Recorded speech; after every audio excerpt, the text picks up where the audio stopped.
Well, that's a rather interesting position coming from a man on a crusade against the evils of technology. I'm not against technology, Doctor. I'm against the men who deify it at the expense of human truth.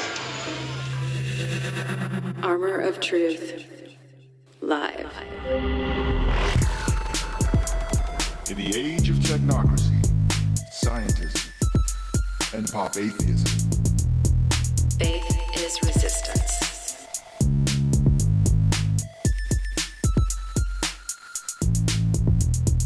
Nietzsche, of course, announced the death of God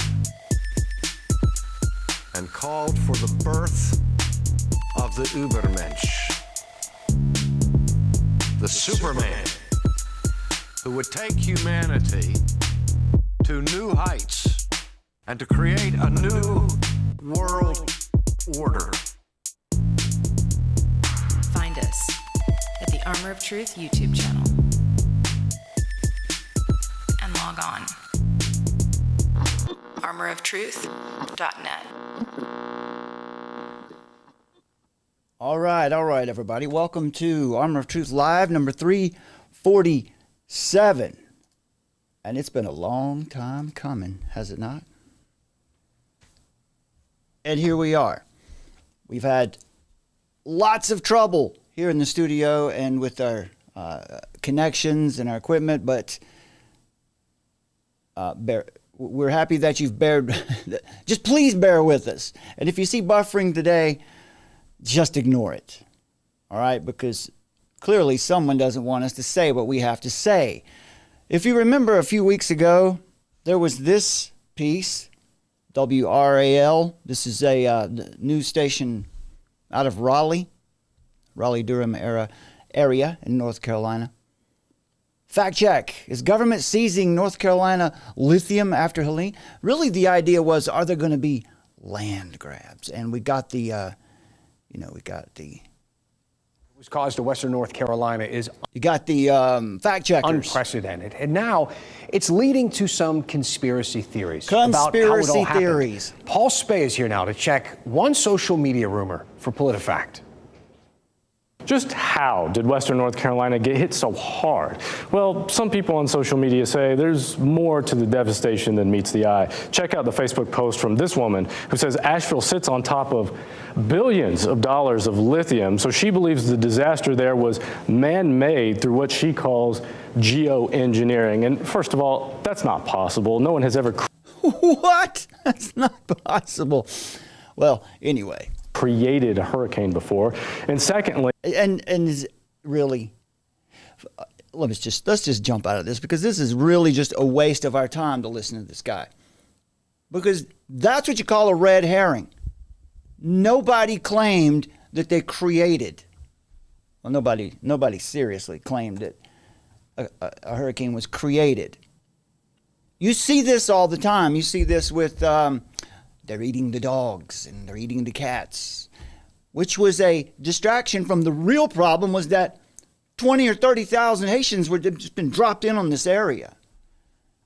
And so now, they're going to use the idea. It's a conspiracy theory. The land grab is a conspiracy theory, right? That's what they want you to think. Well, it's official. It's official, perhaps the largest land grab in American history. What we know as Agenda 21, what other people call Agenda 2030, is all the same thing. And it's almost at its halfway mark. What does that mean? Well, we want to update you folks on some stuff today. Here's from Asheville, from WLOS, that's the TV station up there. Options for flood victims: buyout, elevation, or complete reconstruction. Now, Summer has done excellent work over here on our Substack with this article and the definition of each of these things: acquisition, elevations, mitigation, reconstruction, and I'm going to be talking to you specifically about mitigation. She's also got here some information for you about UNESCO, World Heritage Sites. It really does seem like the North Carolina mountains are a good candidate for that, too. something that's been going on in the Okefenokee swamp area for many years. Investigative journalist Alex Newman has covered this story, and here's the link for you to check that out as well. Also, powerful forces from Atlanta and D.C. to Paris and beyond working to declare Georgia's Okefenokee Swamp a so-called UNESCO World Heritage Site. But journalist, United Nations expert Alex Newman offered a clear warning about this rogue international organization and its dangerous agenda. Okay, now, this lady here has done a report from, she lives in Marshville, all right, Marshall, which is up there in the area near the Chimney Rock area. See this article here from WLOS. Starting next week, Helene flood victims can apply for FEMA's hazard mitigation program to potentially have their homes replaced or their flooded damaged property bought by the government. The hazard mitigation program is a FEMA-funded program designed to reduce future damages and losses after a disaster. Federally funded program managed by the North Carolina Department of Public Safety's Division of Emergency Management, which is at this point, honestly now, it's just a sub-agency of FEMA at this point. We can talk more about that later. I'm also going to share with you my speech, rant, if you will, that I'll be giving to our city council coming up here in 8 days at our next city council meeting, about cutting the ties, cutting the tether, breaking the addiction to federal funds, because that's the problem. That's why we're losing our private property. So let's start out here. Okay, now Donald Trump has won the election. What do we do now? Well, under our new leadership, our duty is the same as it was under the last. We hold Trump and all leaders to the same standard because there are no righteous men or women. There are no righteous authorities or parties. So we apply the same standard at all times because Proverbs 20:10, unequal weights and unequal measures are both alike an abomination to the Lord. So we avoid favoritism, bias. We avoid overlooking the wrongdoings and mistakes of leaders who might be more favorable to our position. And that's because impartiality is integral to justice, James 2:9. But if you show partiality, you're committing sin and are convicted by the law as transgressors. So in a politically polarized culture, it's very tempting to want to judge your favorite team, your favorite politician by a different standard. And then to judge, remember, the other side with a different standard. Moral integrity guards against hypocrisy. We have to guard against hypocrisy at all times, because that's what separates us from the rest of society. The same standard is applied always. Matthew 23, Jesus rebukes and chastises the Pharisees for their hypocrisy in applying standards that they themselves did not follow. Leaders are accountable, not merely to fluctuating opinions of their followers, but leaders are accountable to the unchanging moral principles, transcendent moral law of God. And that applies universally. Without these standards, accountability would be arbitrary, susceptible to changing political winds and cultural trends, and that is why leaders more than ever are rejecting God. Prophet Isaiah reminds us that God sees every act of wickedness, and he promises justice for the oppressed and accountability for the oppressors. Isaiah 10. Woe to those who make unjust laws, to those who issue oppressive decrees, to deprive the poor of their rights and withhold justice from the oppressed.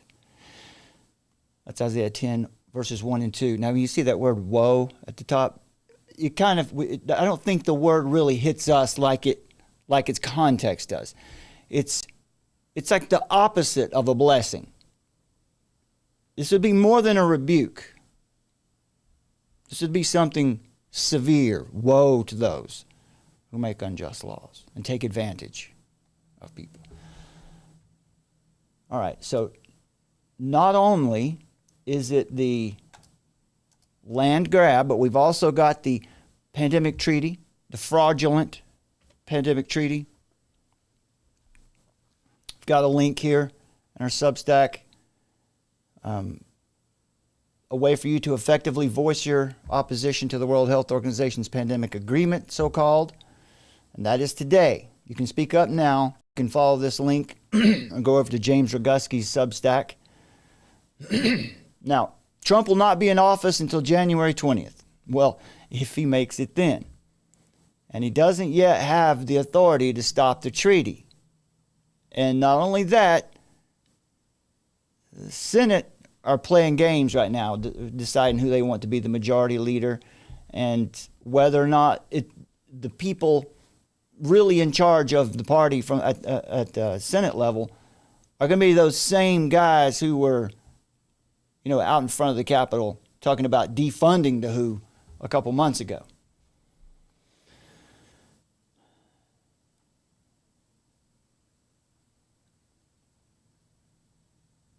So take action today. You need to do it today, by today. And you can see what other people around the world have had to say about it. And those links are available for you at our Substack. Now, what we want to do is we want to go here and we want to listen to, I don't remember her name right now, but we're going to listen to her. This is the Aeroponic Tower channel.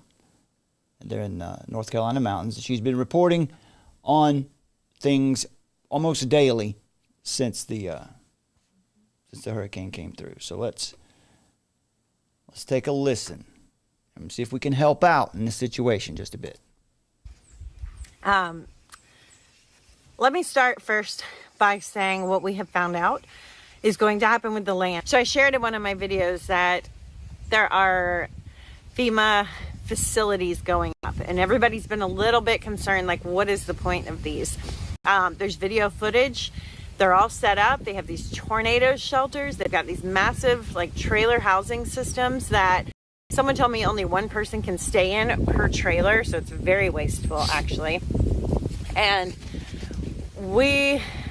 that particular organization has said they weren't a part of the housing side. Now we have gotten information that FEMA has announced the new plan to use acquisition, elevation, or mitigation. Okay. They have come out and said that there's going to be those three options. Now, I don't know if you have to do those, but what's going to happen is through this process, there will be rezoning. And because they have rezone, from my understanding, drop in the comments if I'm not correct on that, that is going to affect everybody, even if you don't go this route with them. So the buyout was listed that, will come in and buy the land based on 100-year flood. I forget their exact wording, but it's based on the new 100-year flood baseline zoning. So I looked up what the 100-year flood baseline zoning is, and basically they go in and determine if there's a 1% chance of flooding in that area, then it qualifies under the new 100-year baseline zoning. Here's the problem. Everything that flooded obviously has a 1% chance because it already happened. So that could even go higher than what was already flooded if they determine that. And who knows what they're going to determine. But it would have to include everything that was touched by these floods if it's a 1% chance, because it's already happened. That percent happened, right? So that is an enormous amount of land. Some of these riverbanks were 6 feet and are now 40 feet wide. And the houses up the hill still flooded. Like it just the scope and the magnitude of the areas that were affected. We're talking some areas I heard were 40-foot high floods, right? That's an enormous amount of land that now they are saying we can just buy out. Okay, and so the criteria for the buyout, the elevation, or the mitigation is that you're 2 feet above the new 100-year baseline flood zones. Some of these floods were 40 feet high in areas. They were 30 feet high in our area. Like, how do you build above that? That means enormous amounts of land are going to be considered unbuildable. Now, in our area, businesses are back up. Some buildings are completely gone. There's a neighborhood in our area where some houses are completely gone, and some were only had, like, they sat higher anyway, so that it only had 3 feet in them, and they're in the fixing phase, like they've been gutted. How it affects those areas, I'm not sure. Do you get grandfathered in? Is this going to mess with people's insurance? This happened in an area I grew up in, and my brother's home, I've shared before, was affected. He is not above that line, and so any new house that's ever built on that road he's on has to be above that new line that they deemed after this random flood that they had. He is not in that, but he owns his house outright, so he's not bound to having to have insurance because of a mortgage. So I don't know. I don't know. I mean, drop in the comments if you know more about this. Okay, well, so we'll try to help out with that. We're not going to drop it in the comments because no one will ever see it there. But we'll do it here. I'm watching to see if how our stream health is doing. It looks like it's dropping out a little bit here and there. We do have some solutions coming in the next couple days to try to make that a little better. So bear with us for now. This is an important show, and we needed to get this one out to you today. So land grab.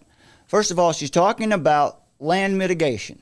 That generally refers to actions taken to compensate for environmental damage. Generally, this is how it's used. That's caused by development projects or land use changes. It's not typically used in this way. It will be. Mitigation is just one of the options, as you saw there. Let's see. The others were acquisition. They'll buy you out, but it's not going to be at market value.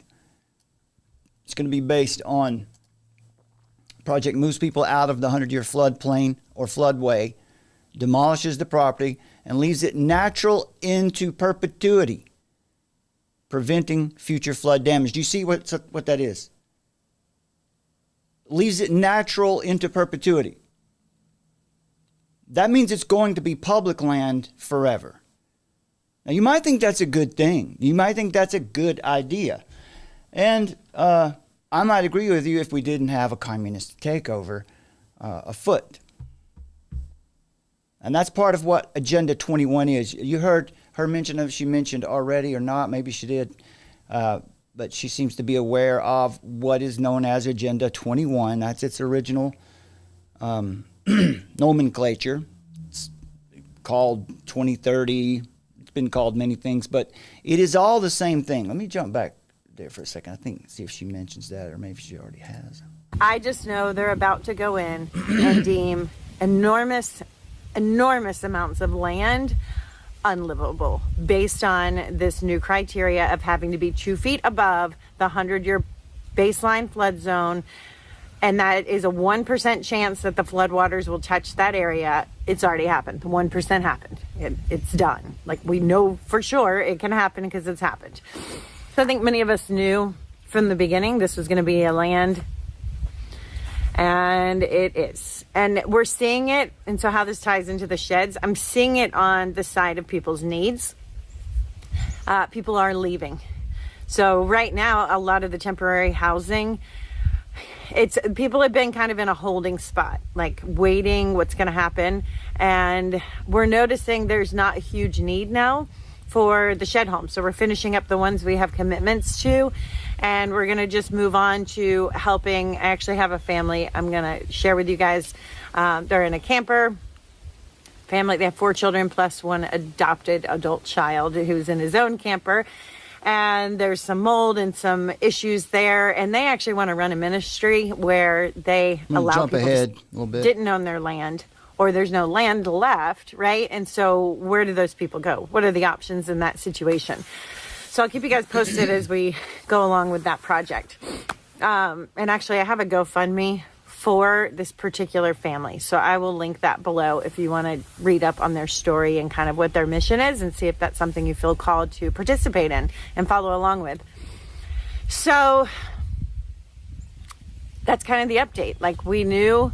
And so I've gotten the question, why? Because I shared on Instagram when we got the news, and I will link the article below that says all the details of this in case I get some things wrong, because I've been known to do that, especially with words. People have asked, like, why? So I have a couple of theories, and some have asked, it doesn't have to do with the mining. I think there's a lot of whys. If you understand, like, and this kind of leads into the tech stuff that's going on that I want to talk about, and into what I mentioned in my last video where the audio got messed up somehow. The agenda has always been, well, it was, yeah, there we go. my cat knocked Good you guys job. over. Kitty So cat. the agenda has been in place Kitty cat. for a while, and actually this goes way back. There was an agenda 2020, so that's how far back, and then we have an agenda 2030. So a lot of people thought agenda 2020 didn't actually happen because the things that were in it didn't happen, but it actually did happen. Because I think when people look at, when we're following along with these changes that we're being told are happening and that are coming, if you're following along with those, they're big picture things. And so I'm gonna see if I can find this document. There's a document on this that I found years ago, and it talks about, like, airports closing by the year 2050. How many airports will be closed? How many ports will be closed? How transportation of goods is going to shift to different systems.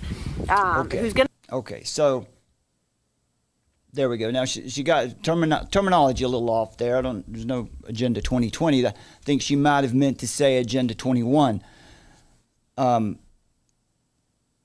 We'll get to Agenda 21 in just a minute, but the federal government's role in land mitigation.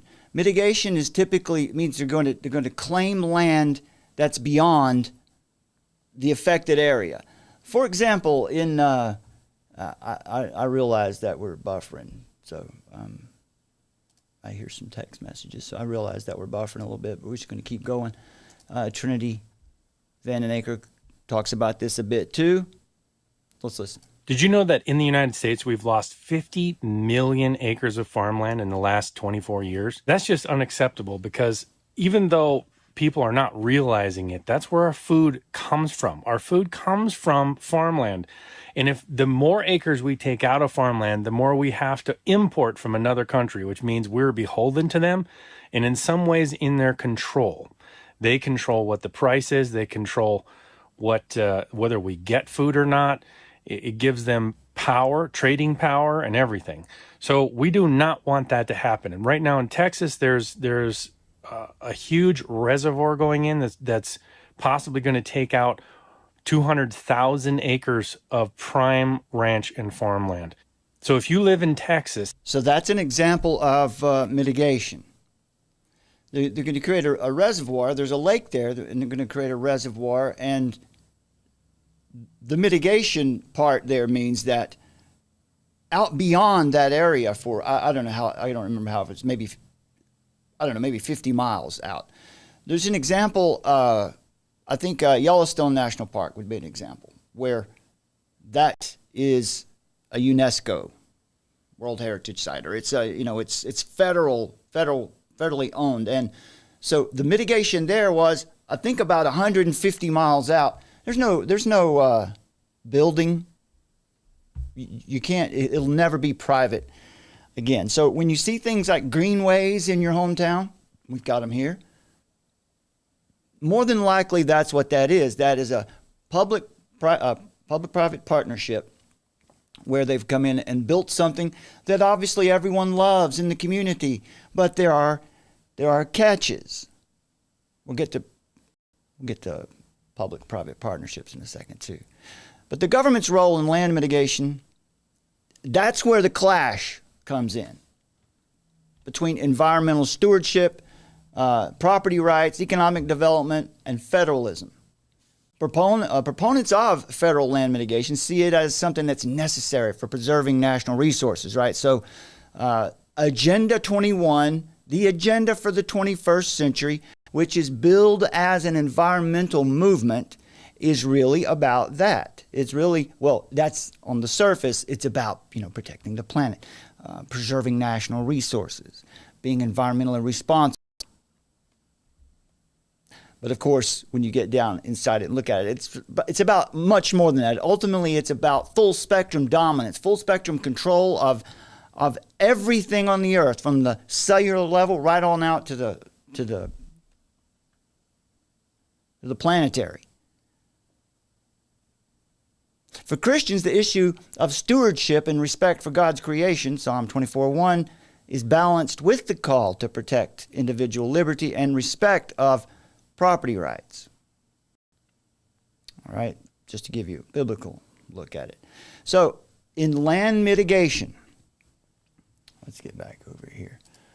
I meant, Summer reminded me to show you also that at the bottom of the article that we have up for you on Substack right now is a link to this article, The Great Taking. All over America, they're taking away property and land, whether by money, storm, fire, or all three, or any other creative ways.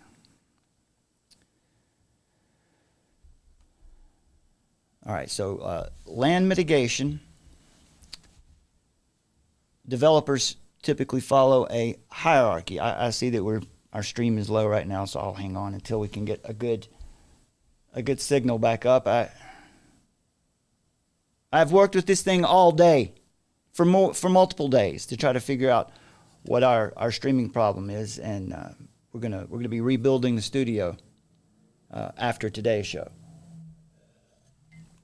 So you'll probably be seeing us in other formats for a little while until we get this worked out, because this is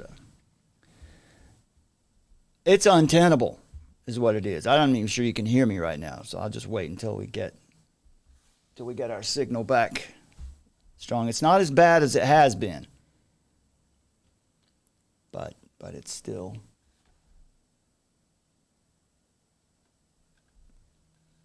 suffering a little bit here. All right, let me dive back in. Okay, land mitigation. Other elements of land mitigation. They typically follow a hierarchy to minimize environmental impact, they say. Avoidance is one. Developers should first try to avoid disturbing sensitive lands or habitats. That's one part of mitigation. Minimization. If disturbance is unavoidable, the goal is to minimize the damage. Then you've got the option of restoration or compensation. If someone comes in and does this mitigation, finally these developers could pay the people, and I think that's kind of what you see happening in the mountains, usually by they could restore other lands, as you see happening there. Turned into a conservation area. Man, you can see it's right here.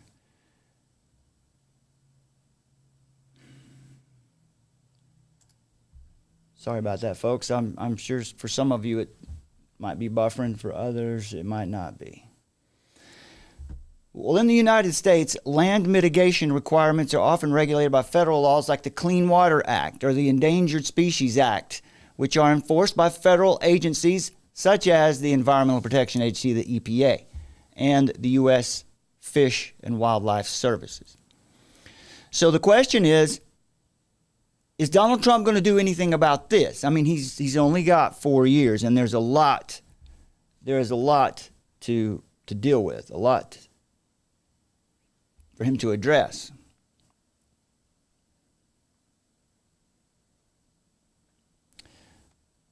Still showing a weak signal.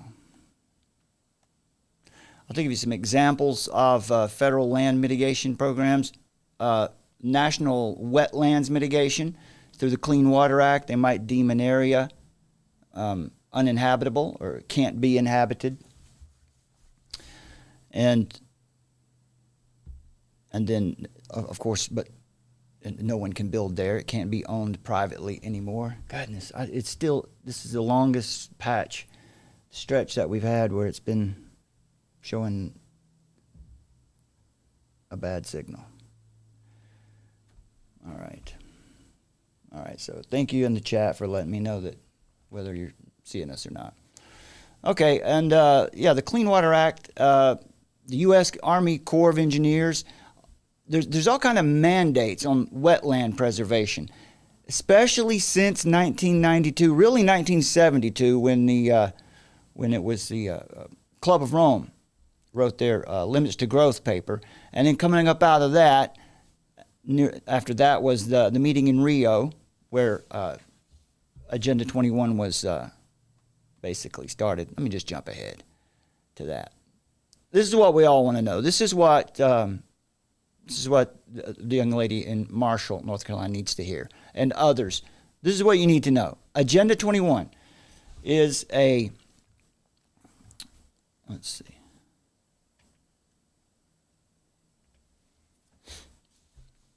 it's a 100-year plan.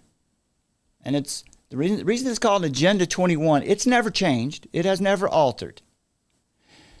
If you go to the UN's website and you go to UN Sustainable Development Agenda 21, you'll find the website. It's just there. There's nothing hidden. It's not a conspiracy theory. It's just what they're doing. If you consider the pandemic treaty or agreement or whatever, and what the UN just did with the Pact for the Future, I'm not so sure what all the Pact of the Future, they kind of wanted that to be their pandemic treaty. They want to be able to declare global shocks or whatever. Well, Agenda 21 has been the fundamental layer of all of that since 1972. Well, really since 1992, I guess, is when it was in Rio, when they came together, and George H.W. Bush signed us onto it. Bill Clinton kept us signed on to it, and it's been a bipartisan issue ever since. Now the question would be, is the Trump team aware of this? Are they going to do anything about this? So it's a 100-year plan. That's why it's called Agenda 21. It's Agenda 21 for the 21st century. Agenda 2030 was just a milestone, a little check-in, right, to determine where the cabal is in their plans for the 21st century. There is a secondary purpose of Agenda 2030, and that really is just to distract people away from taking a careful study of Agenda 21, which documents are all there. It's not hidden. It's something that on this channel we've tried to hit on, well, for years. It's been one of the common threads. So obfuscation is really what 2030 is really just more of a ploy to throw you off of the track. Now, Rosa Corey was a general real estate appraiser, and she was a district branch chief of the California Department of Transportation. Her specialty was eminent domain. Rosa passed away a few years ago, I think right before or after the pandemic. But she was one of those who had done excellent research and wrote her book, Behind the Green Mask, which I don't have with me today. Normally I do. Plenty of shows, though, where we're talking about that for you. Now, when Rosa Corey began seeing the implementation of Agenda 21 in her community, she made the connections and realized that it was an anti-human, anti-private property scheme designed to strip the global citizenry of all rights. Not limited to bodily right, bodily rights too. This is what we saw with the pandemic and the rollout of the jab and the requirements and the mandates. But it's also most certainly about land and mineral rights. And since we're moving into this AI age where there's going to need to have more data centers than ever, it's going to require more water to be pumped in to keep these data centers cool. And they're going to need more land and the minerals, right? Lithium is a key component in batteries, of course. But also there are also other rare earth metals and materials, minerals that are needed to build this infrastructure, to build these systems. So that's another part of it that didn't exist when Rosa first started writing about this. So one of the reasons they want to reclaim land and resources is for that. They need the water to help with the data centers, which are going to have to be practically everywhere. What's funny about it is as we move into this age where they want to reduce energy usage back to pre-1985 levels, that's a key component of Agenda 21. Reduce energy usage back to pre-1985 levels. And I don't think that's really to save the planet, because I think it's really, they've seen that they're going to need to use a lot more power. And so they're trying to take it away from us and reserve it for themselves, because this digital infrastructure is very important to the fourth industrial revolution. Now, Rosa Koire identified early on that the United Nations was seducing and capturing politicians and various governmental departments to implement these policies against property owners on the local level. Climate change is really an element of terror. The term is used to instill fear in people. Today you might use the term psyop even. And it's not just one thing. As part of Agenda 21, as part of the agenda for the 21st century, which again comes up out of Club of Rome, originally about 1968 is when you first started hearing from them. The Club of Rome really is once communism failed, the Fabian socialists had to figure out, okay, all of these deaths, this doesn't look good, this is a bad deal. It's not going to look good for us to keep forcing communism. And then it just continued to get worse in China, even after it was discovered that it was brutal in the Soviet Union. So those in Europe, in the UK primarily, Club of Rome, decided that the approach should be death by 1,000 cuts. You're going to boil the frog. They're going to move communism ahead at a pace that's almost imperceptible through policy. So when you wonder why do the Democrats, why do they push the policies they push? It's because this is a singular movement. Many operations running concurrently. Part of it has to do with identity, strangely enough. But fear is the most effective motivator for those who have no foundation in transcendent eternal truth.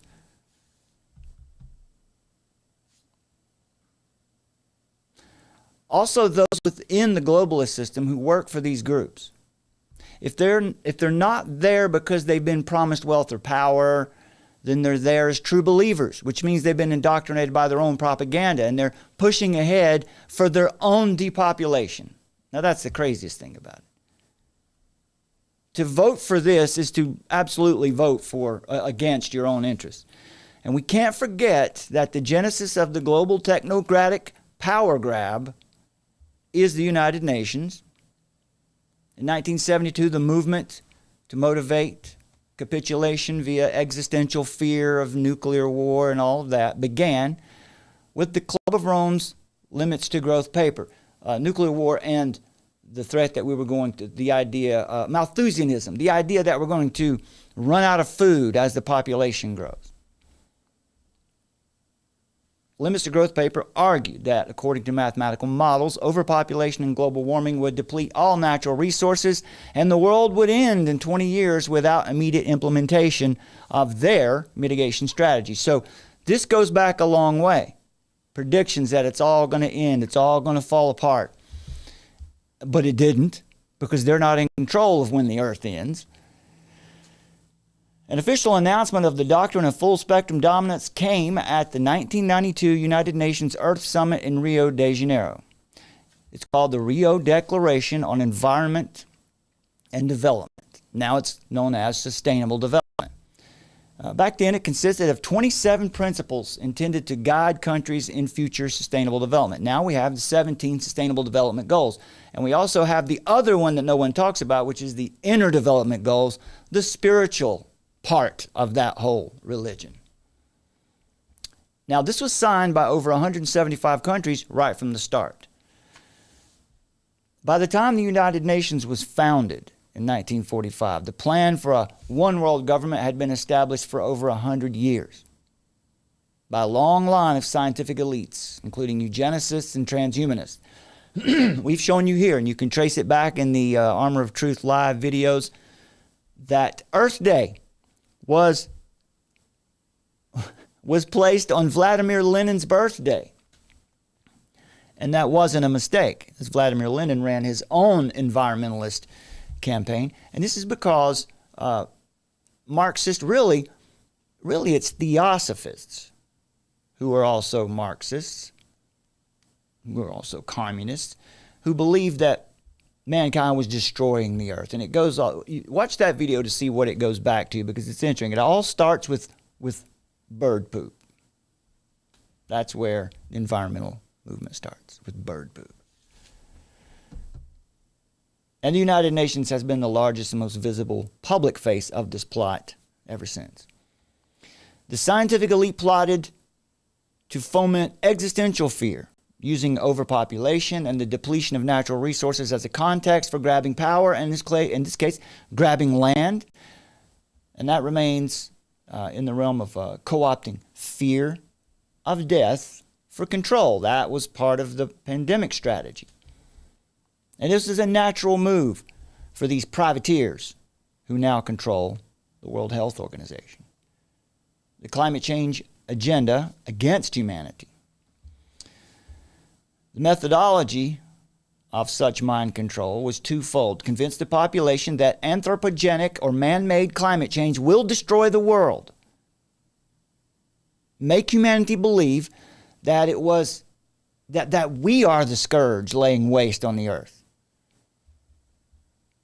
To transform this self-hatred into a zealous conviction to support any climate change policies, irrespective of the actual weather or real scientific data, right? Because to be a virtuous global citizen, you must be on that side of the fence. Now, the Club of Rome was like the UN or the WEF or any other Geneva-based Babylite system, because this modular structure was built over decades with redundancies built into it, so if one fails or falls, 3 more are there to carry the water. By the 1970s, the Club of Rome and others, through infiltration and collaboration of agencies like the CIA, back in the days of the 3 major news networks and a handful of print news, when the narrative moved much more slowly, were fear-mongering with the threat of a quickly descending ice age. Remember, that was the CIA with that message, helping with it, since they controlled much of the narrative at that point. However, when the science proved, when the actual science, when reality proved that this wasn't happening, that the weather didn't cooperate with them, the spinsters shifted focus to a new narrative of global warming, specifically man-made global warming. Because in their narrative, the masses are always the problem. They have to get you off of the land, get you into stack 'em and pack 'em hives somewhere in a smart city. But once again, the science, or rather the scientific fudge factor of computer models that projected global temperatures to rise to deadly levels in 20 years' time, all failed. They have still failed. There is no science there. We've pointed this out many times. When the average global temperature over a 20-year period didn't do much of anything and the population grew, more people came to live at a higher standard of living than ever before. That was really a kick in the pants to the climate catastrophe crowd. Listen, just basic facts. History is against their movement. Deaths associated with climate change, for example, have dropped over 100% in the last 100 years. Fossil fuels are a gift. They're not our enemy. So the narrative has twisted and contorted over the years into what we now hear reverberating from the halls of the Tower of Geneva, a painfully tedious, insidiously vague, and suspiciously broad, all-encompassing brand of climate change blended with healthcare and social justice that spawns such unholy operations as the One Health Initiative, where you and your pet can go see the same doctor. That makes a lot of sense. And these interdisciplinary approach to health that suggests the health of humans and animals and the environment must be curated into one singular approach, because diseases can emerge or spread at the interface of humans, animals, and the environment. Soon go see a geologist to take care of your kidney stones. Thank you very much. That means that in their new normal, cooperation between medical professionals, veterinarians, environmental scientists, and other stakeholders is mandatory to improve disease surveillance, prevention, and control, enhance food safety, address antimicrobial resistance, and on blah, blah, blah, blah, blah. Don't allow the language to mesmerize you. What this looks like in the real world is a clinic in Washington State where pets and their humans can get health care together in the same office. Anyway, the United Nations was founded ostensibly to create a safer, more stable world. Since 1948, we've seen nothing of the sort. Instead, we have seen the birth of the age of the national security state, global terrorism, 9/11, which is perhaps the largest, most obvious FF of all times, and the genesis of the anti-American, anti-constitutional, liberty-killing instruments like the Patriot Act, which fundamentally destroyed the presumption of innocence until proven guilty in America, and since then a steady stream of private military contractors running operations not only overseas, but right here in America. Things we can't talk about here on this platform for sure. But you've seen them happening all around you since at least 2008. When Obama took office. And I'm talking about things that happen at schools and, mass. Can't say it. Just can't say it. But what we do know is that many of those turned out to be operations. I'm not going to say anymore. We need to get busy on Rumble so we can talk about this. But the foundational mission of the United Nations was to maintain international peace, security, promote global cooperation, foster social progress, better living standards, and human rights for all. The UN was established in 1945 in the aftermath of World War II. 51 founding member states established it. But today the world stands more divided and unstable than at any point in history. Emboldened by this increasingly destabilizing geopolitical trends of the late 80s and early 90s, the Club of Rome and the United Nations unleashed their Agenda 21 during the 1992 Earth Summit. And back then it was presented as a voluntary action plan for the comprehensive blueprint for sustainable development. You might hear it said that it's a non-binding agreement. That doesn't mean that it's something you don't have to do. That means it's something that nobody votes on. Non-binding means no votes. So how do you make something like that work? Regionalism. This scam is comprised of 40-point documents to be taken globally, nationally, and locally by the UN organizations, governments, and local groups in every area where humans directly affect the environment. Basically, anywhere human beings live, Agenda 21 applies.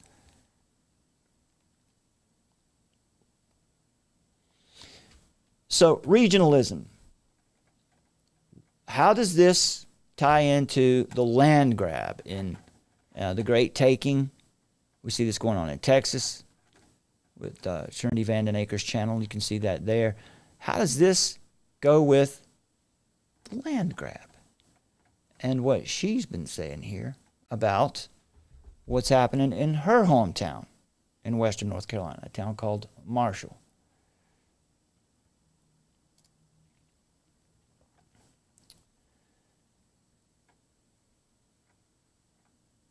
Jeremiah 5:30 and 31 say, an appalling and horrible thing has happened in the land. The prophets prophesy falsely, and the priests rule at their direction.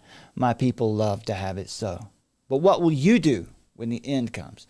So we have to stop taking the bait. We have to stop being mesmerized by this circus of 24/7 news, the onslaught of fakes, frauds, and grifters in the alt media, eager to seduce the support of as many people as they can.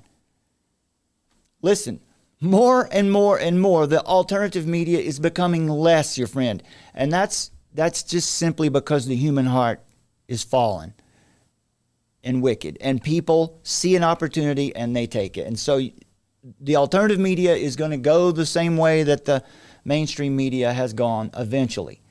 And we can see that here. The alt media failed you big time last spring, covering the pandemic treaty, saying it was lost, they didn't pass it, so it's over, it's gone, the way of the buffalo. Well, the international health regulations did pass, and coming up in early in December, they're going to vote on the pandemic treaty again. But here's what we want you to know. While it's good to be aware of that, it's good to be aware of where these things might get their genesis from, the World Health Organization and the United Nations are not the greatest threat to the sovereignty of Americans or American sovereignty. And that's because, number one, your federal and local governments are the enforcement mechanisms for all World Health Organization or United Nations policies. Somebody in your hometown will have to enforce these. And that's what we see happening with FEMA. That's what people who work for FEMA are doing. They're enforcing policies that are in line with Agenda 21.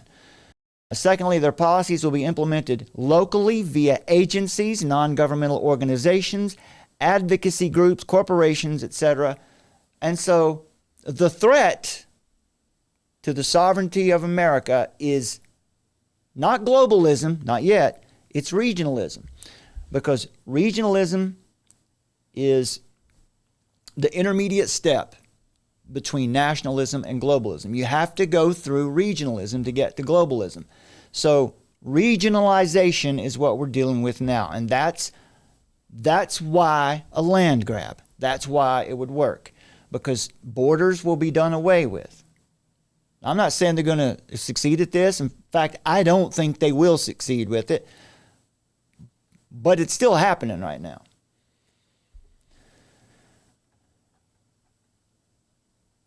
Strategic manipulation by agencies, also known as stakeholders, working with the federal government and NGOs that are designed to entrap locals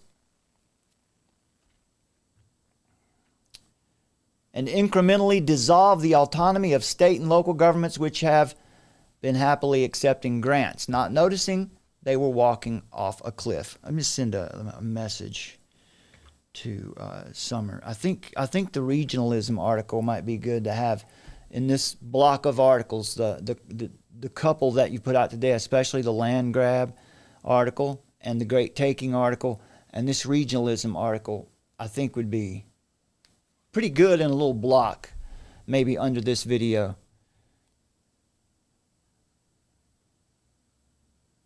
I don't know how long it is. Of course. In the year 2015, the world agreed on the ambitious, inclusive, and universal sustainable development goals, making a commitment to leave no one behind. It is so decided.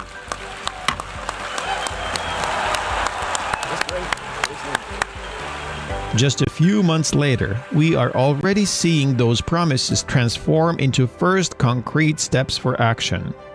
On 21st of April, presidents, prime ministers, and other high-level representatives from around the world gathered at the UN headquarters in New York for a high-level debate on achieving the SDGs now that the goals and targets have been set. We have no time to waste. It's now time. See there? That's the narrative. There's no time to waste. It's all, the world's going to end. It's all going to fall apart unless the United Nations, is given full reign. Public-private partnerships. Public meaning government. Private meaning capitalistic enterprise. Partnership meaning a merger in contract law of the two entities, meaning a private business or corporation with your local government. That's not good for you. That's dangerous. Today, public-private partnerships are used to develop many things the government wants to foist upon the public, like smart meters, solar projects, stack and pack apartments, toll roads, for example, on and on. And things like we're seeing happen in Western North Carolina. The projects are far beyond infrastructure. It includes health care. It includes what we saw during the pandemic with the jabs. Are you aware that public-private partnerships cause you to guarantee the risk of someone's private enterprise? Is that what you would expect your tax dollars to do? And that's, one of the...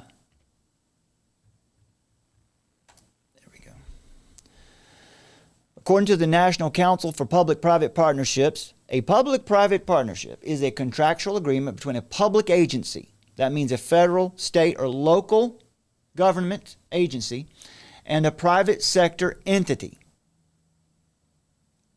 What this really is, underneath it all, this is the foundation of fascism. When you can't, when corporations and government become so intertwined, you can't tell the difference. Corporatism. Through this agreement, the skills and assets of each sector, public and private, are shared in delivering a service or facility for the use of the general public. Oh, it's good stuff. They're going to build us a fire department. They're going to build us a $5 million or $10 million rescue squad department or something like that. And then you think, well, great, how good that is for our community. We're going to build a multi-million-dollar greenway where people, you can go out and get exercise, ride your bikes all around. The only problem is that what comes along with that agreement is that, for example, in Western North Carolina, whenever there's a disaster or something like this happens, and you need the help that you signed up for, they're not there. And in fact, you won't be able to accept aid or relief or help from anyone other than those who FEMA has contracted with. That's another element of public-private partnership. They're really ingenious when you look at it from the political perspective. Politicians get to be in control while they convince voters that they believe in the efficiency of a robust private sector. The state escapes criticism as the public ignorantly clamors for more protection from those who do not mean you well. And then the ruling establishment, public-private partnerships, are like heads I win, tails you lose. That's basically what it's about. What about the private businesses who participate in this scheme? Why would a private business do it? Because anytime a private business gets involved in a public-private partnership with a local government agency, that means that they're not going to suffer any losses. Any losses in that project will be absorbed by the taxpayer, and that is you. And so that's how it turns into this incestuous, I don't know, how much money do private businesses donate to elect people who then turn around and hand over your money to them? It's an incestuous, corrupt scheme. Elected officials find it alluring because money, but also power. Usually, or it has been in the past couple decades, that local governments are operating in a debt scenario or close to a debt to accommodate all of the spending that they want. And the citizenry is already taxed out. So what do? They apply for grants and money from the federal government, FEMA being a big one that they apply for grants from. So that's what, she's talking about. She's seeing FEMA setting up a big presence in the area now.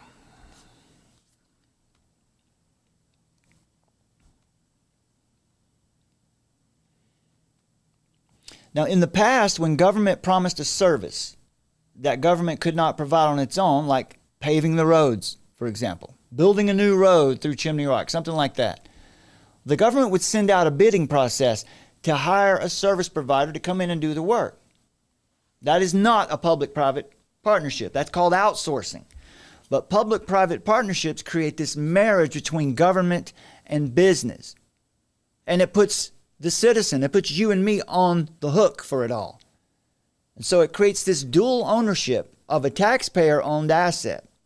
But you don't really own it anyway. Something like the roads, right?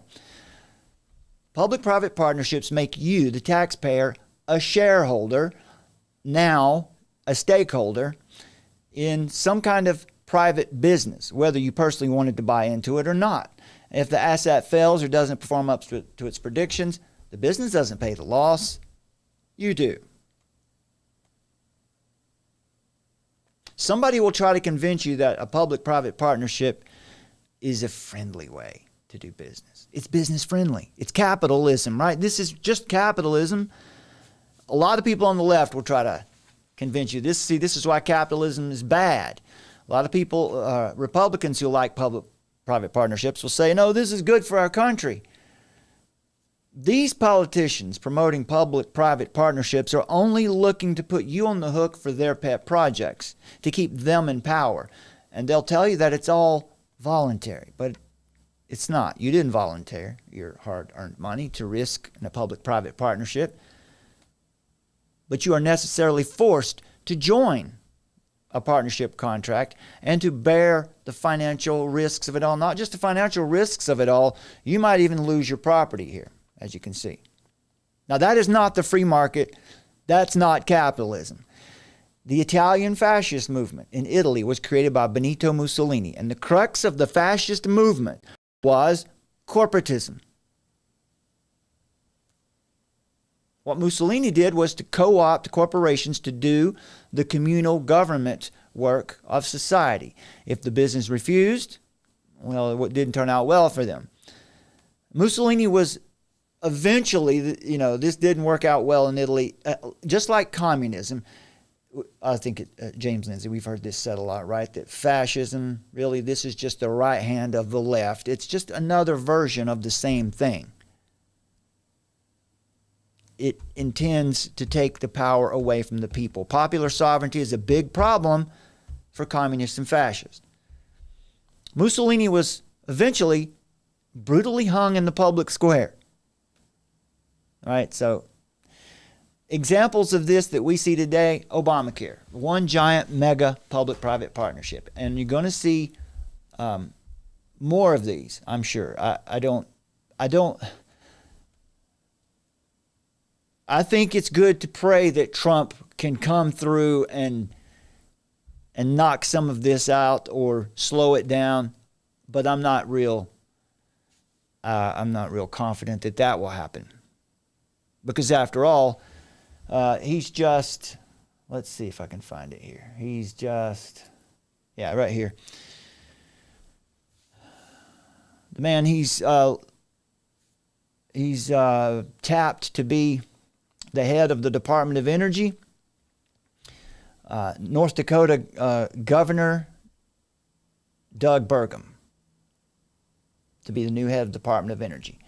Now, what Burgum is doing is a little tricky because he's talking about nationalism. He's talking about the state of North Dakota first.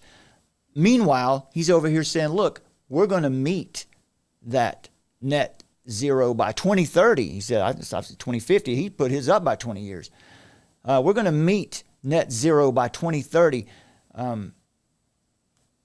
which is a sustainable development goal. And he's decided to take that on himself. And he's big on this scam called carbon capture or carbon sequestration, where you take carbon out at the source where a manufacturing facility is creating carbon dioxide, and you capture it there and either inject it under the ground or capture it and take it somewhere else and put it in the ground. It's just creating a market. It's kind of like a fugazi. It's a thing that's not a thing. It's not really anything that needs to be done, but it's a false market. But anyway, he's for that. He's all about that. He thinks that will make good money for his state. And I don't know what he thinks about for the nation, but I would assume he would still be having the same mind. He's in favor of the United Nations, World Economic Forum goals. He's in favor of the Sustainable Development Goals, net zero, of course. So that's a little bit bothering. So now one of our big problems is we're going to be looking for these Fabian Republicans. Mike Leavitt here from Michael O'Fallon of Sovereign Nations. He's brought this one up. Someone to be checking out as well. Let's listen here. There was tons of volunteers, men and women, from all over North Carolina and Georgia and New Hampshire and Connecticut and different places that had come down to work. But the evidence that I found as I was interviewing people was quite shocking.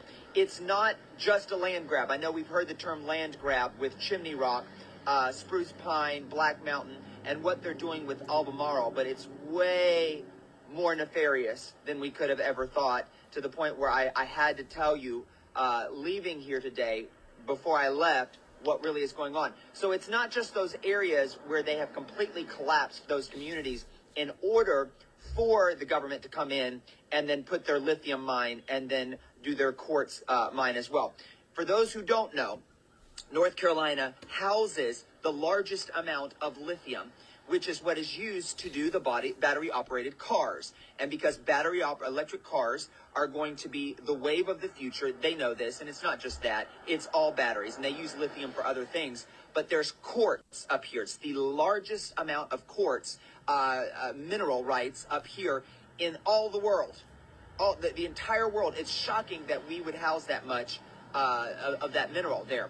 But they use the quartz for the little computer chips, which are used all over the globe. So we're wanting to bolster our chip production here. That's been a big thing in government, talking about that, because our deals across the sea is not working out. So we are wanting to do the manufacturing of chips here in America, and what they need for that is quartz. And North Carolina houses the largest amount of quartz. Not only quartz. Yes, that's true. Definite lithium, other rare earth materials, but water. They need water. They need lots and lots and lots of water to cool the data centers that they will need to run the AI systems that they intend to power their fourth industrial revolution. So what do we have in abundance in the North Carolina mountains, especially where these floods and landslides happened? Water. Lots of water available there too. So you can kind of see why the government is interested in places like Chimney Rock, Spruce Pine, Black Mountain, Lake Lure, all those areas, because that's where the mine is. So with that being said, for those who don't know, that's what it is. There was a $90 billion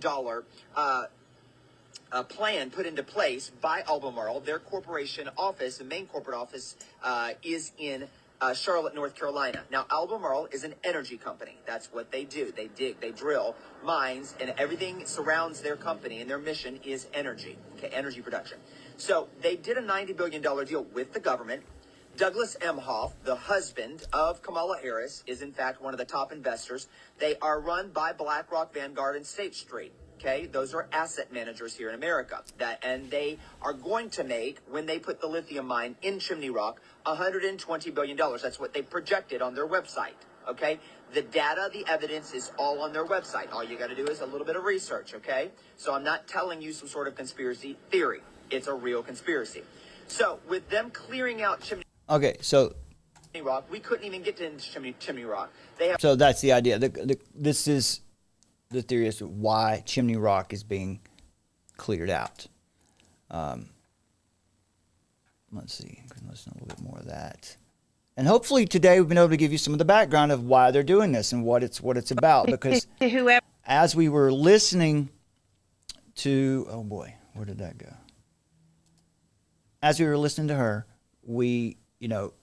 she had identified the problem. She knows where the problem's coming from. What we intend to do, what we want to help out here with, is to give you the language and the exact agencies who are involved, so you know who to look for. Let me just give you my spiel that I'm going to give to our city council. And I think we all need to give to our city council. Maybe we'll put this on our Substack as maybe kind of like a form message that you can go and you can just restate to your city council at a public. Your city council is supposed to meet once a month. Ours meets on the third Tuesday of each month.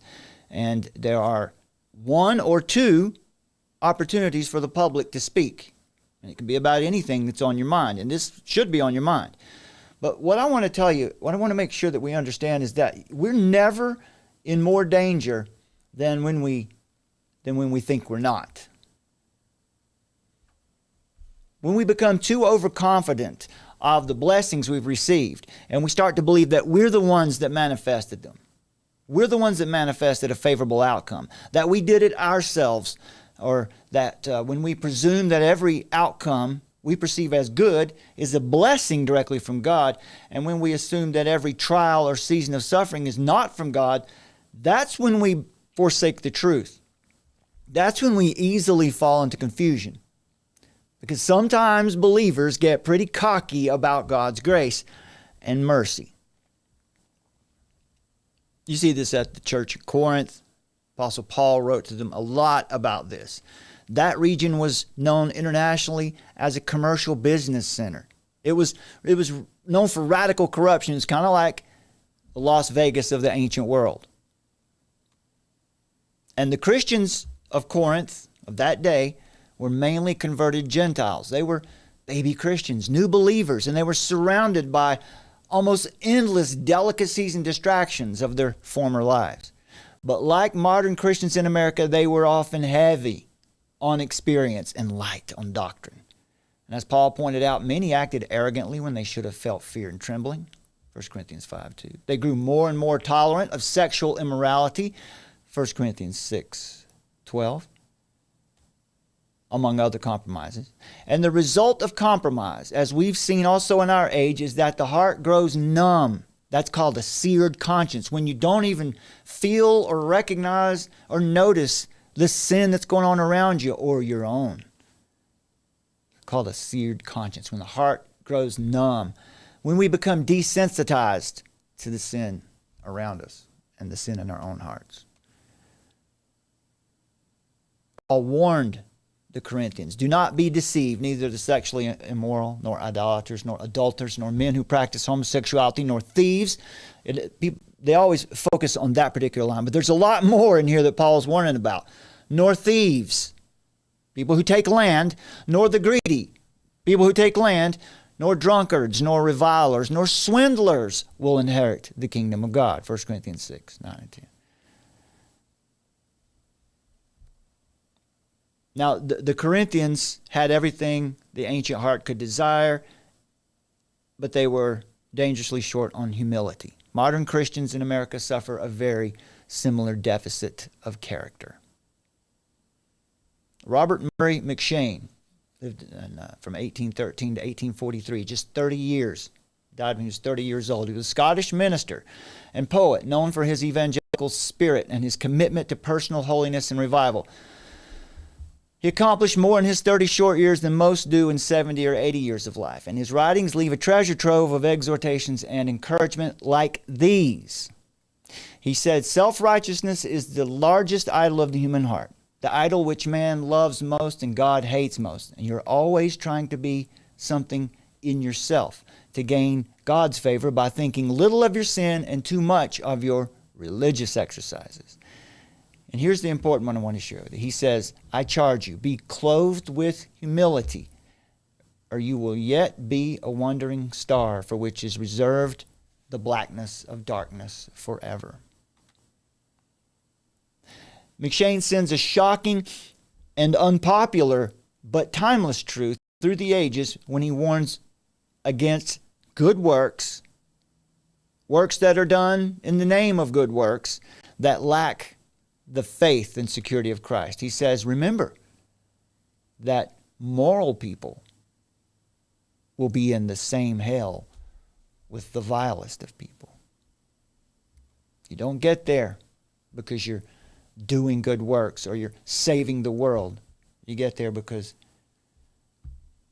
the Lord Jesus has made you a new creation.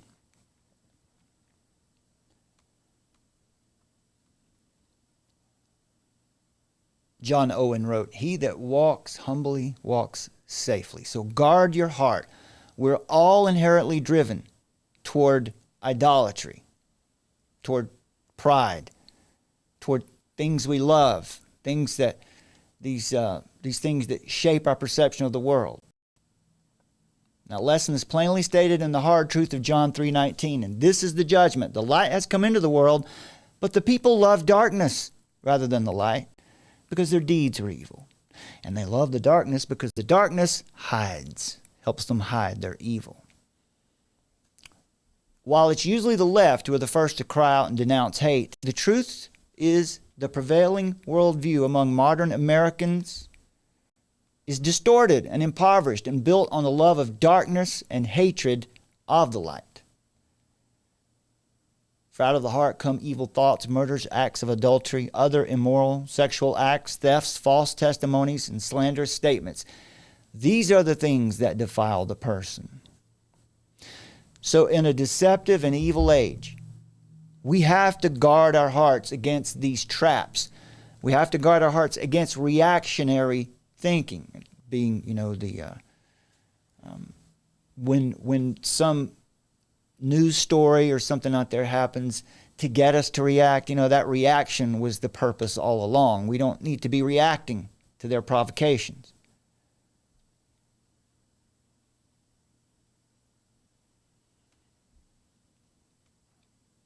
Guard your heart with all diligence, for from it flow the springs of life. Proverbs 4:23.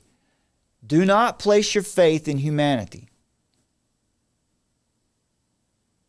Don't place your faith in humanity. And do not trust your own heart. There is a transcendent, eternal standard by which we can all live by. And if we did, we could live perfectly happily. But, of course, God has ordained that evil would exist, and evil runs through the hearts of all of us because we're all fallen creatures. But it is good that evil exists. You might not hear that everywhere. But because God ordained that evil would exist, then it's good that evil does exist, because evil in the world is what's used to spiritually form God's people as these things happen around us and give us circumstances to respond to. Satan is God's devil, after all. Read Job.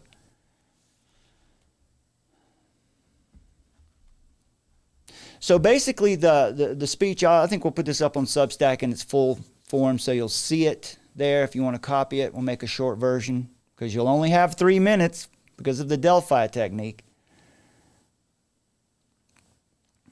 But it's titled, "Now is the Time for Good Men to Get Angry." The recent catastrophe in western North Carolina, the high country, and in the foothills of our state, has exposed serious vulnerabilities at the local government level and revealed a dangerous misconception among the people about the scope and purpose of our federal government. It's become far too familiar to hear American citizens say something like, "When are they coming to help us? When is the government coming? When will FEMA be here?" Contrary to popular opinion, the sovereignty of the United States of America is not secured from the top down. Our liberty, prosperity, safety, and sustenance in good times and in times of trouble, but especially when infrastructure and emergency services are limited or hindered, our liberty and prosperity and safety depends upon the continuity of our small towns and communities. The very survival of our nation depends upon the readiness and resilience of us, of the people. The true bulwark against invasion, across the southern border, for example, against catastrophes, against the breakdown of American society has always been autonomous local governments and the awareness and civic engagement of a well-informed citizenry. Now, it's just a matter of time before something far worse than the floods and landslides that happened in North Carolina mountains. It's just a matter of time before something far worse happens and affects a whole region or perhaps the entire United States. And I'm talking about a grid down scenario, which is very likely. It won't just be one county or two.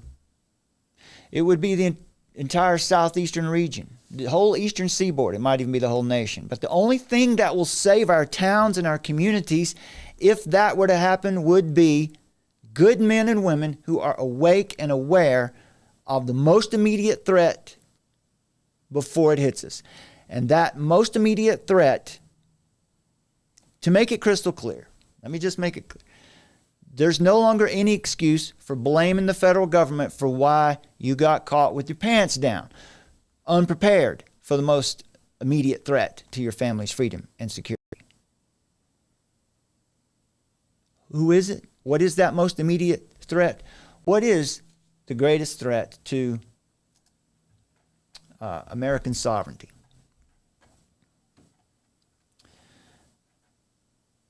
I think I put it in this article.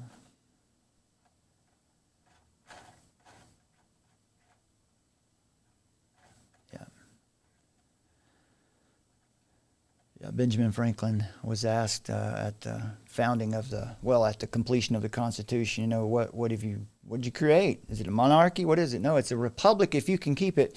And so keeping it means being engaged, being aware, being awake.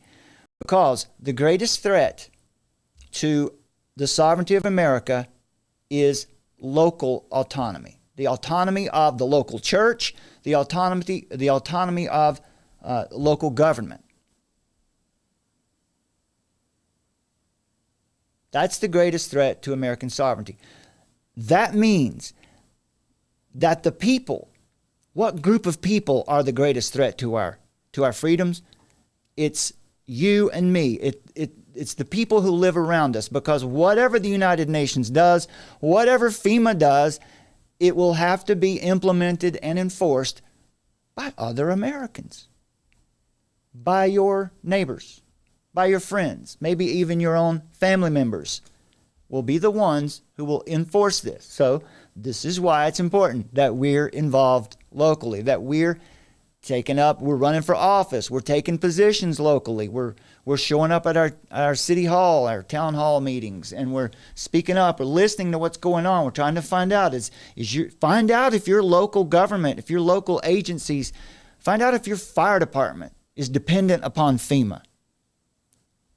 Find out if your town manager, the person who plans and does all the zoning in your town, find out if he's or she's maybe on the take with some of the non-governmental organizations that do the bidding of the United Nations and Agenda 21.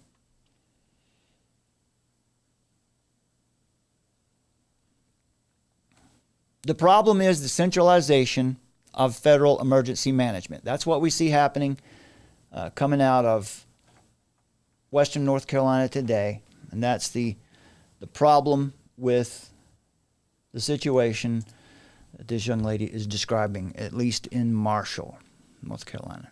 She's aware of Agenda 21, seems to be aware of the fact that the United Nations has something, that wants to claim land. It's not just the United Nations. Remember, the United Nations was the charter. The United States was one of the charter nations of the United Nations. Congress and our Senate played a major role in establishing the United Nations. So they can pull us right out of it. They're the only ones who can. But don't make the mistake of thinking the United Nations is something out there. No, through non-governmental organizations, through the pharmaceutical and medical industry, through other through other actions like through land management actions. For example, the Stafford Act of 1988.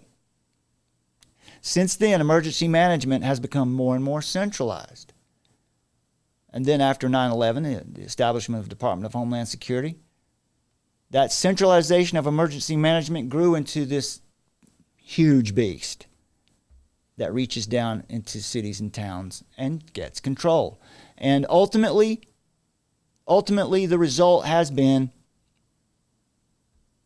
the systematic undermining of local and state sovereignty.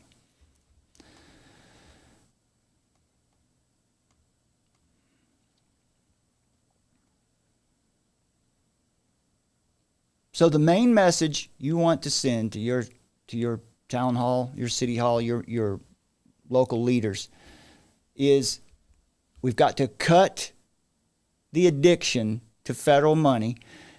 We've got to stop this erosion of citizen responsibility. Disaster relief should come from our own communities. And you've seen that a lot of that, we've seen a lot of that happen in the mountains. And FEMA's been involved too and really getting in the way. FEMA promises to be, they call it, we're your federal family, and we'll respond to your emergencies for you. But that's created a culture of dependency. Citizens expect the government to come in and solve the problems instead of taking personal responsibility. This is what we have to stop. This is what we need to get into our city council meetings and tell people. We don't want you applying for, accepting grants from FEMA or any other federal agencies, especially at least without some kind of knowledge that where the people are fully aware of what's going on. Local officials have become addicted to this money, these federal grants and funding. And it's caused our towns to be lulled into a false sense of security. And we saw it exposed in the North Carolina mountains. And now we're seeing them come in, and we're seeing a true land grab situation. And now we know why it is. We know what they want the land for. Americans were once known for their independence and strength in times of trouble. But we've lost it. We've lost our sense of personal responsibility. We've been weakened by learned helplessness. And that's why so many of us are unprepared to help ourselves and our own communities when it hits the fan. We have to stop allowing faceless, woke, tyrannical agencies to taking over and taking back private lands, keeping them public in perpetuity.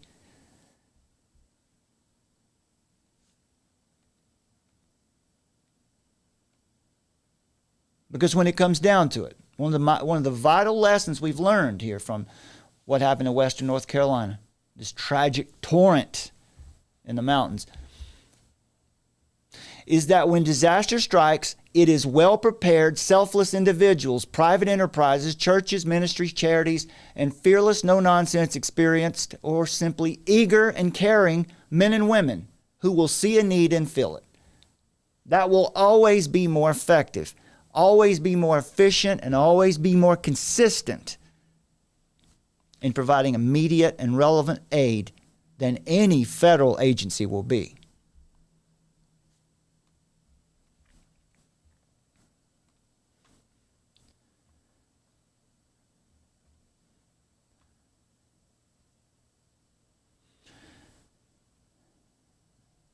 I'll finish up with this. Think about the parable of the talents. What should we do? We have to be aware, really aware of what our duty is as Christians in a world like this. So the parable of the talents is one of Jesus' key teachings on the responsibility and use of God-given resources, including our gifts of influence and authority. Jesus described a master who entrusted 3 of his servants with differing amounts of talents. It's a form of currency. We'll call it gold coins. He expected them to use it wisely, to invest them, to multiply what they had been given. Those who responsibly steward their talents, the gold coins they were given, the gifts they've been given by God, they are rewarded, while the ones who don't, one who bury their gold coin out in the back out of fear are rebuked.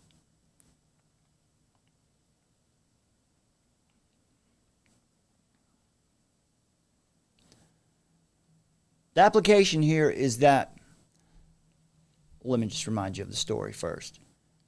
The master gives the first servant 5 coins, I guess. He's 5 coins. And the second servant, he gives 2 coins. And the third servant, he gives 1 coin. The first servant goes out and multiplies the 5 into 5 more, and now he's got 10. The second one goes out and multiplies it, doubles it, 2, and now he's got 4. But the third servant goes out and buries the 1 coin he was given because he's afraid. He was afraid to take a risk.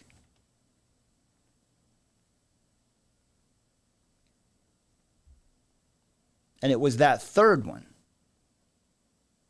who was rebuked and judged. Some will say this parable is really about sharing the gospel, not building up earthly kingdoms, and that's true. But the parable also contains a very important lesson about stewardship, on how God expects us to use all the good gifts he's given us, to use them wisely in service of the gospel, to bring an increase to his estate in anticipation of his promised return. So the application here is that we have to be vigilant of every opportunity and diligent to use our gifts effectively in ways that make the most impact in sharing the gospel with unbelievers. One of those ways is protecting the carrying of the gospel, protecting it so that it can move. And by that means protect local autonomy, protect the autonomy of the local church. Don't let the government come in and tell the church what to do. Don't let the government come in and tell the local government what to do. So this is about using our influence and our abilities as Christians to benefit the broader community. Our engagement in civic duty to protect the autonomy of the local church, and to ensure that the gospel is allowed to be spread unimpeded. This is a parable that can be applied to the faithful stewardship of our gifts. It means actively engaging in society rather than hiding away from it. So whether we're managing our personal responsibilities, whether we're engaging in public roles, what we're supposed to be doing here is investing the gifts we've been given where they will have the most impact for good. That might include holding an office. It might include just simply voting, but it doesn't include burying your gold coin in the backyard and making up excuses for why you didn't get involved. We need to be the ones who uphold justice and morality and the well-being of the communities. We can't rely on a federal or a state government to do that for us. That's our job. That's our duty. Jesus uses the metaphors of salt and light to describe us. It's important to be visible. That's what light is. Visible, engaged in the public sphere, advocating for righteousness, making an impact that can change the societal landscape. Jesus is telling us here that he doesn't want us withdrawing from society. He wants us instead to actively influence society, to bring biblical values to bear in all areas of life, including public life, including the government.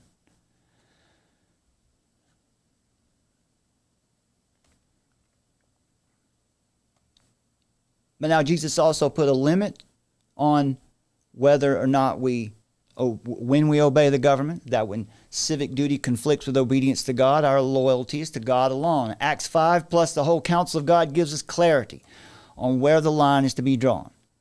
Whenever the government commands us to do that which God forbids, or whenever the government forbids us from doing that which God has commanded, then we obey God rather than men. But we engage with government in a way that's respectful, but we're always to be watchful and discerning, being aware and involved with leaders. Be aware of who's making the decisions in your hometown. That's going to affect you more immediately than anything Donald Trump can do. Understand the policies. And let's all participate in ways that honor God and fulfill our responsibilities.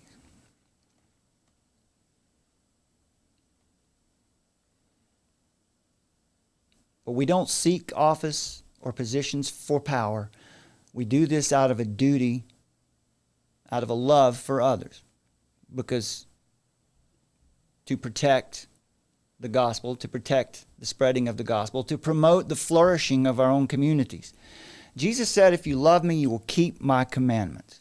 This is one way we can fulfill Jesus' command to love our neighbors, and that is by ensuring that the community is just and that it's well governed, even if we have to do it ourselves.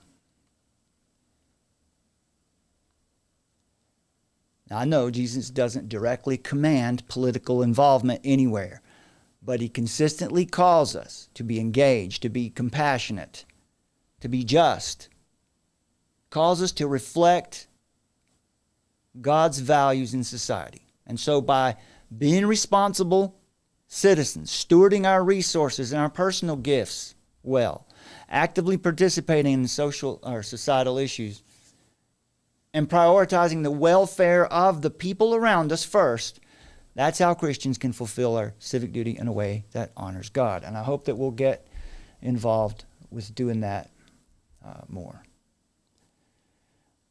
All right, my friends. If you've had to deal with some buffering, I'm sorry about that. We're going to be taking the studio apart and putting it back together over the next several days. So we'll be coming to you in other formats, maybe some walk around live streams outside, or maybe some uploaded, recorded material. But we've got to take care of this studio and get this worked out because we've got some important stuff to get into coming up very soon. I want to remind you too, if you would, folks, please download the Armor of Truth mobile app. Take a moment to like this video. Like this video and share it. Share it with somebody. Leave a comment under here. That will help us out. Please subscribe to this YouTube channel and our backup YouTube channel called True Normal TV. All of this is free and it really does help us. But download the Armor of Truth mobile app today. It's 100% free. You get live notifications and a direct link whenever and wherever we go live. And soon we're going to be going live over on Rumble and on Twitter and in other places where we can say more. So you're going to want that link to know where we are. You get exclusive content on the AOT mobile app. All right? If you can support us financially, every donation of any amount makes a difference. And we're really running up to the end of the year. We want to be with you for 2025. So if you want to help us be on the air again next year, we need your help now. You can use the AOT mobile app Give tab or visit our website, armoroftruth.net/donate, or follow the links in the description under this video. So what are you waiting for? Download the Armor of Truth mobile app now. Again, my name is Brad, and I'm usually joined here by my lovely and talented wife, Summer. Today, she's working from behind the scenes. But together, we're Armor of Truth, and we're seeking a worldview revolution through God's revelation. Thank you, my friends. We'll see you next time. Well, that's a rather interesting position coming from a man on a crusade against the evils of technology. I'm not against technology, Doctor. I'm against the men who deify it at the expense of human truth.